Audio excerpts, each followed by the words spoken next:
Identifikasi dan siklus hidup proyek IT. Sebelumnya, perkenalan kami dari kelompok 6 manajemen proyek. Beranggotakan 5 orang, yaitu Rehan Biruni dengan NIM 205-1167, Cornelia dengan NIM 210511159, Muhammad Friza dengan NIM 205-11017, Muhammad Syatuidi dengan NIM 2305-1139, Mulya Kanafi dengan NIM 2305-11113. Oke, selanjutnya kita akan mengidentifikasikan proyek yang berhasil atau sukses dan yang gagal. Oke, kita akan mulai saja. Itu proyek pertama adalah Taurus. Taurus dengan tingkatan Transfer and Automated Registration of Uncertainty Stock merupakan sebuah program yang bertujuan untuk mengubah sistem di London Stock Exchange dari paper communication ke sistem otomatisasi.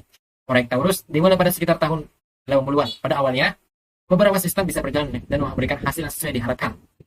Tapi, akhirnya pada awal 93, London Stock Exchange menghentikan pelaksanaan proyek ini setelah dikembangkan lebih dari 10 tahun. Kenapa bisa gagal? Penyebabnya adalah dengan 17 sistem yang diusulkan, para desainer Taurus mencoba menggabung-gabungkan sistem itu. Tapi akhirnya malah menuai kegagalan dan mengakibatkan kerugian yang sangat besar. Proyek Taurus ini telah mengalami keterlambatan selama 11 tahun dengan jumlah pengeluaran sebanyak 132 kali anggaran aslinya. Tapi malah tidak menghasilkan solusi yang nyata sama sekali. Keterlambatannya kenapa? Karena tadi mencoba menggabung-gabungkan 17 sistem tersebut. Mari kita mengenalkan apa itu Taurus yang sebenarnya. Saya yang belum paham kan? Nah, Taurus itu seperti sertifikat saham. Nah, yang dulunya awalnya adalah bentuknya fisik atau kertas. Nah, dengan Taurus ini bisa dikembangkan menjadi sistemnya digital. Cara kerjanya gimana sih? Nah, yaitu dengan fisik. Yang awalnya sertifikat fisik itu akan diubah menjadi digital. Jadi tidak perlu menyimpan lagi sertifikat kertas, bentuk kertasnya. Nah, yang kedua adalah optimalisasi prosesnya. Proses yang sebelumnya dilakukan secara manual. Sebelumnya adalah manual. Nah, seperti kepemilikan saham, memindahkan kepemilikan sahamnya itu, nah sekarang bisa dilakukan dengan otomatis di sistem komputernya. Yang ketiga adalah peningkatan keamanan. Dengan sistem digital, keamanan pemilikan saham itu bisa lebih terjamin. Dan semakin ada privasinya itu. Tapi kalau sebagusnya tadi bisa gagal. Kenapa ya? Karena terlalu kompleks. Yang kedua adalah adanya kurangnya pengujian yang memadai. Sebelum diluncurkan secara penuh, sistem Taurus tidak diuji secara menyeluruh. Dan akibatnya pas rilisnya banyak bug dan kegagalan server. Nah, kenapa bisa gagal lagi? Itu adalah tekanan waktu dan biaya. Karena ditekankan dengan deadline yang itu dan biaya juga yang segitu. Nah, itu mengambilkan jalan pintas, yaitu mengorbankan kualitas, bukan kuantitas juga. Dan yang terakhir adalah karena miskomunikasi yang buruk antara tim pengembang dan yang lainnya. Menjadikan yang 17 sistem ini akhirnya gagal dan mengeluarkan banyak anggaran. Nah, selanjutnya kita lanjut ke proyek IT yang kedua, yaitu National Health Service adalah proyek TI sektor publik terbesar yang pernah dicoba di Inggris. Salah satu yang termahal dengan kontrak senilai sekitar 6 miliar euro. NHS menjalankan rencana untuk meluncurkan program nasional untuk TI, yaitu NPF IT pada tahun 2002. Di balik rencana tersebut terdapat beberapa pemain industri yang paling terkemuka, termasuk Accenture, Fujitsu, dan CSC. Bahkan Perdana Menteri Tony Blair ikut hadir untuk mengumumkan proyek tersebut saat acara dimulai. 9 tahun kemudian, kegagalan sistem TI NHS terganggu dengan semacam faktor, yaitu adalah masalah implementasi, ada pertentangan atau perdebatan antara pemangku kepentingan, penundaan jadwal yang berakibatkan pembatalan. Meskipun tidak pernah diluncurkan, proyek tersebut pernah menghabiskan biaya pemerintah Inggris dan pembayaran pajak lebih dari 10 miliar euro. Mari kita mengenal apa itu NHS secara lebih rinci lagi. Nah, ibaratnya seperti kita rumah sakit yang raksasa lah, yang sangat besar. Nah, di situ tuh bukan satu bangunan aja, tapi di dalamnya lagi ada ribuan klinik, ada rumah sakit banyak, ada pusat kesehatan banyak. Itu di Inggris. NHS itu kayak punya tugas besar untuk menjaga kesehatan semua warga Inggrisnya. Itu NHS ini mengelola semua kegiatan rumah sakit ini. Diperlukan sistem yang sangat canggih, yaitu disebut NHS, National Health Service. Nah, apa saja ini kerjakannya? Itu mempermudah pekerjaan petugas kesehatan. Jadi tidak perlu dokter atau perawat yang menulis resep atau mencari data berkas. Dengan MPF IT, sumber data pasien tersimpan dalam komputer. Meningkatkan kualitas pelayanan dengan sistem yang integrasi. Dokter biasa lebih cepat mendapatkan informasi yang dibutuhkan. Menghemat biaya yang awalnya butuh biaya besar secara manual. Dengan cara ini bisa lebih menghemat biaya dengan jangka panjang. Tapi kenapa bisa gagal ya? Padahal bagus.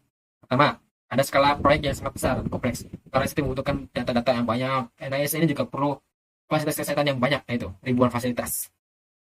Yang kedua adalah jumlah data yang masif. Itu mengelola jutaan data kesehatan pasien, yang merupakan salah satu tantangan terbesar ini. Ini adalah kurangnya perencanaan yang sangat matang. Artinya harusnya menganalisis dampak-dampak yang tadi, apakah ada tantangan yang lain Yang selanjutnya adalah masalah teknis, karena pilihan teknologi yang kurang tepat atau kesulitan dalam integrasi.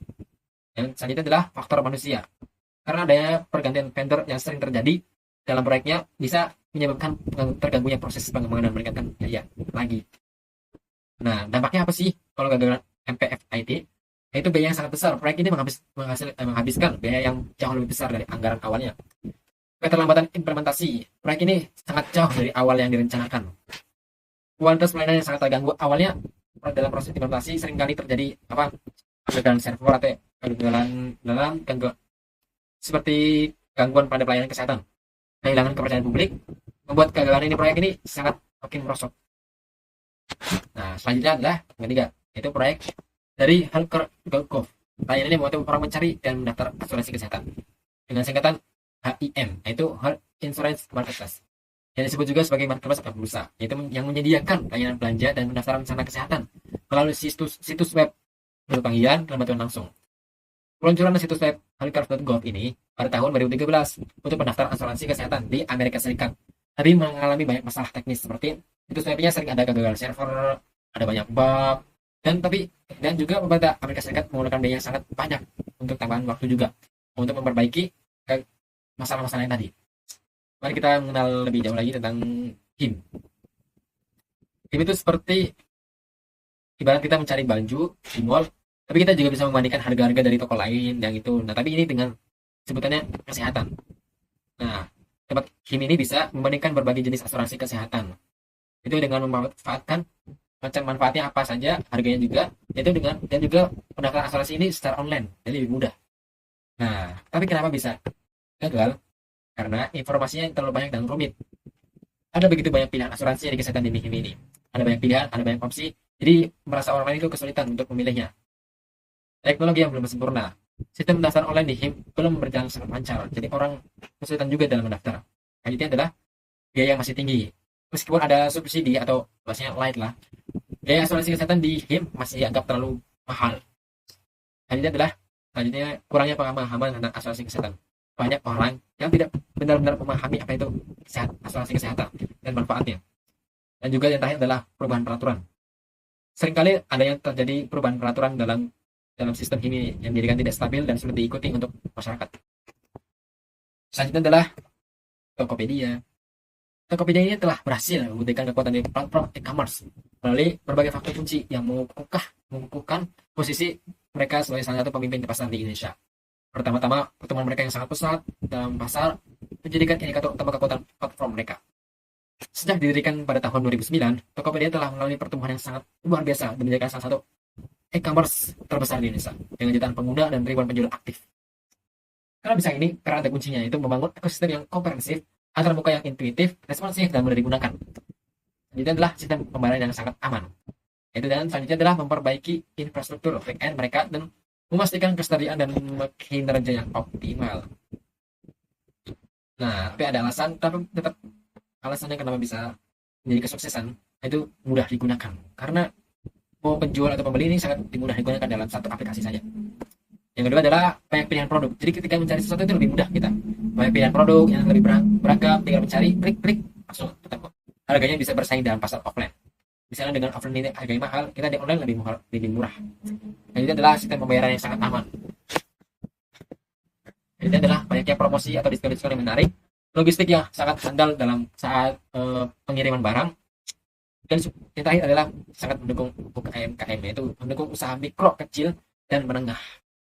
Singkatnya adalah Tokopedia berhasil karena berhasil memenuhi kebutuhan konsumen Indonesia dalam hal kemudahan, pilihan, dan harga yang terjangkau saat berbelanja online. Selain itu juga, komitmen Tokopedia itu mendukung UMKM menjadi salah satu faktor kunci kesuksesan. Oke, selanjutnya adalah solusi dari proyek yang gagal. Kenapa? Itu pertama, yang menentukan sukses atau tidaknya itu adalah karena manajemen pada tahap pendefinisian atau perencanaan. Yaitu yang selanjutnya adalah keterlibatan user dalam proyek. Yang ketiga, tahap pengujian atau testing. Yang keempat, persiapan infrastruktur dan pengujian beban sangat penting untuk proyek yang diharapkan melayani banyak pengguna. Yang terakhir adalah komunikasi yang match dan efektif. Dalam siklus sudah proyek ada punya tahapan-tahapannya. Yaitu pertama ada inisiasi. Di tahap ini harus ada punya ide yang muncul, mengidentifikasi masalah-masalah yang diperlukan. Itu ada langkah-langkahnya lagi. Yang pertama adalah mengidentifikasi kebutuhan bisnis. Seperti mengapa proyek ini dibutuhkan, apa sih yang dibutuhkan saat ini. Nah, yang kedua itu studi kelayakan, melihat apakah proyek ini secara teknis itu pas atau dan finansialnya dan operasionalnya pas, apakah anggaran cukup atau itu sudah ada belum sih. Nah, yang ketiga adalah tujuan proyeknya. Kita harus menentukan tujuan proyek ini agar lebih jelas arahnya. Selanjutnya adalah stakeholder, mengidentifikasi siapa saja yang terlibat seperti klien, mitra, penggunanya, tim teknis, sponsor dan proyeknya. Nah, itu tuh harus tahu apa target-targetnya siapa yang mau diterlibatkan. Yang terakhir adalah dokumen proyek awal, itu merangkum tujuan proyek, bentuk kerja, anggaran dan jadwal awal untuk panduan yang langkah selanjutnya. Yang kedua, perencanaan atau planning. Setelah inisiasi sudah, maka ada tahapan penting juga selanjutnya, yaitu penetapan lingkup proyek. Apa saja yang termasuk dalam proyek, apa yang dihasilkan, dan batasan apa yang ada. Nah, yang kedua adalah penjadwalan. Membuat timeline proyek, termasuk tahap-tahapan utama, tenggat waktu atau yang lainnya. Skala prioritasnya harus ditentukan. Kedua, yang ketiga adalah anggarannya, ada budget. Perincikan biaya anggarannya dari tenaga kerja, perangkatnya, perangkat kelas, perangkat lunak, atau yang lainnya seperti sumber daya lainnya. Yang selanjutnya adalah penetapan tim, menentukan anggota tim dan tanggung jawab mereka, menentukan job desk mereka, siapa saja yang melakukan pengembangan, siapa saja yang melakukan pengujian, siapa saja yang melakukan manajemen. Dan selanjutnya adalah analisis risiko, identifikasi potensi masalah yang akan muncul dan bagaimana cara mengatasinya. Dan selanjutnya adalah rencana manajemen kualitas, bagaimana cara kualitas produk ini dijaga dalam proyek berlangsung. Yang ketiga adalah pelaksanaan eksekusi. Pelaksanaan atau eksekusi. Di sini kita udah mulai mengeksekusi, mulai mengerjakannya. Nah, di sini adalah satu, pengembangan sistem. Nah, di tahap ini adalah intinya kegiatan pengembangan coding dan pembuatan produk dilakukan. Misalnya kita membuat aplikasi, maka di situ ada melakukan pengembangannya, melakukan coding dan sebagainya. Yang kedua adalah pengelolaan tim, mengawasi tim itu dan memastikan mereka bekerja dengan baik. Inilah memastikan komunikasi mereka itu baik tanpa ada diskomunikasi. Dan selanjutnya adalah distribusi sumber daya. Memastikan sumber daya dialokasikan sesuai rencana, memastikan anggaran itu pas untuk rencana kita, memastikan anggaran ini pas ke anggota-anggotanya untuk melakukan pembelian apa, seperti apa gitu, untuk apa sih, untuk tujuannya untuk membuat aplikasinya. Nah, selanjutnya adalah adanya uji coba atau testing. Setelah berhasil membuatnya, maka harus ada pengujian sistemnya untuk memastikan apakah ada kesalahan atau bug yang terjadi. Nah, di pengujian ini bisa secara bertahap, ada unit testing, integration testing, dan user abstraction testing. Yang terakhir adalah pelaporannya. Ketika sudah selesai testing, kita melaporkan kalau ini sudah berhasil itu. Untuk selanjutnya adalah pemantauan dan pengendalian, yang disebut dengan monitoring dan controlling. Tahap ini sudah selesai dengan pelaksanaannya, sudah membuatnya, maka ada pemantauannya. Ketika rilis nanti itu, pertama ada melacak kinerja, memantau apakah pekerjaan dilakukan sesuai anggaran dan jadwal yang sudah ditentukan, memastikan job desk sesuai, memastikan kalau itu sudah melakukan apa tanggung jawab mereka. Yang kedua adalah manajemen perubahan. Setiap proyek pasti menghadapi perubahan, baik itu perubahan permintaan dari pengguna ataupun perubahan dalam teknologi.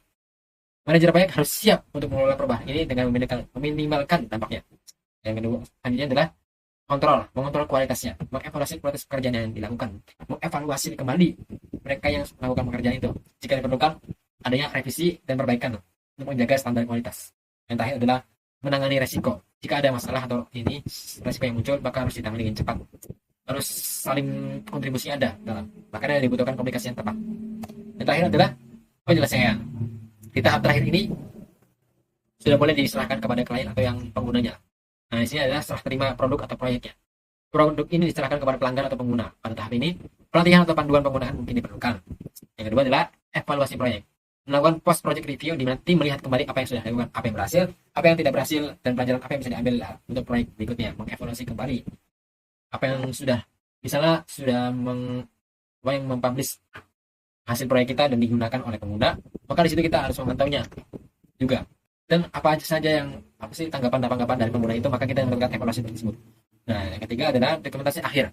Semua dokumen yang berkaitan dengan proyek disimpan dan diorganisir, termasuk dokumen teknis, dokumentasi pengguna, dan laporan akhir proyek. Yang keempat terakhir adalah pembubaran tim proyek. Setelah proyek selesai, tim proyek dibubarkan dan anggota tim kembali ke posisi dan proyek kembali. Itu cukup sekian dari kelompok kami. Kurang lebihnya mohon maaf. Jika ada salah kata, mohon diberitahu. Jika ada kesalahan, mohon diberitahu kebenarannya, bukan merasa benar. Assalamualaikum warahmatullahi wabarakatuh. Bye-bye.